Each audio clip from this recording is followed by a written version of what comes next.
I'm that girl.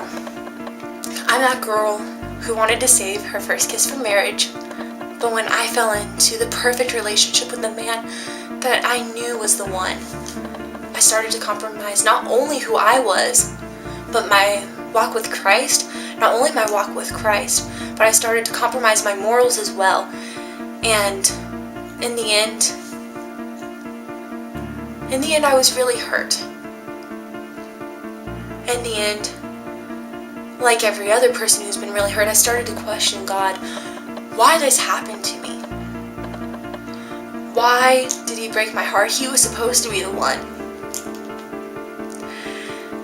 But God has a plan for everything, even when we don't think that he's doing it right. When God doesn't make sense was what we just went over. And I was at that point once in my life where God really didn't make sense. I knew he was the one, but God had a different plan.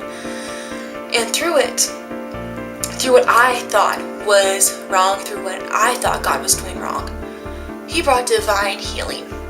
And when he brought that, I just knew that everything was going to be okay. But it didn't go back to normal immediately. I fell into a very deep pit. Though I was serving on my worship team, though I was serving at church practically every single day of the week, I was still in a deep pit. And it felt like nobody knew. But God did. When nobody else knows what's going on, he knows. And he's going to make it all better. He's going to heal you. He's going to heal all that pain that we feel, that we think nobody else can recognize, that we think nobody else has felt. But in some way, we all have felt pain. And at that point in my life, I felt like I couldn't have any deeper pain than what I was going through. Because I constantly wanted God to bring back my ex-fiance, to bring back that pain, not just necessarily to bring back the pain, to bring back that love that I had, because I didn't understand. When I fell into that deep pit after he had called things off, I found myself in more relationships where I compromised even more because I had compromised in the first relationship that I had ever been in. I got drunk, I had smoked weed, and that's something that I didn't want to do. It was something that I was forced to do.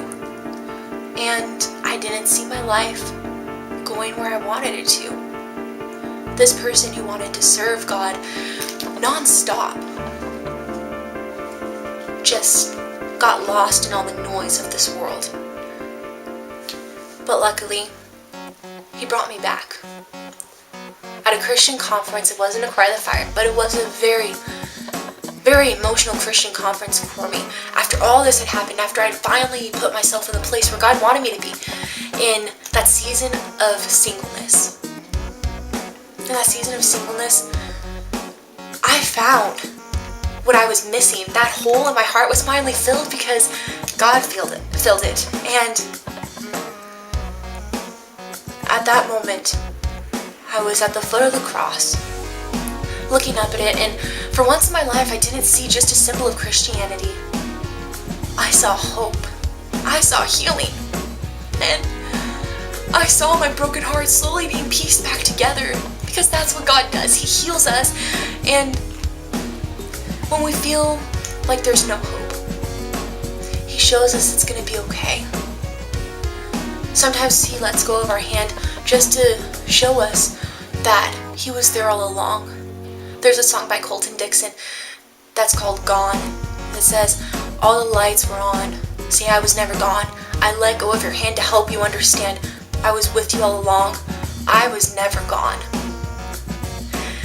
And when I felt he was gone, he finally came back. He was there the whole time, but I finally saw him because I laid down my broken heart. I laid down everything that had happened. And I realized that I finally needed him. And that's when my life got better. It got better when I finally allowed him to heal me. When I finally allowed him to just use me entirely. That's that's what he does. He heals the broken hearts. That's who I am. That's my story. Healing can come in many different ways, and it can also come to you. Never forget that.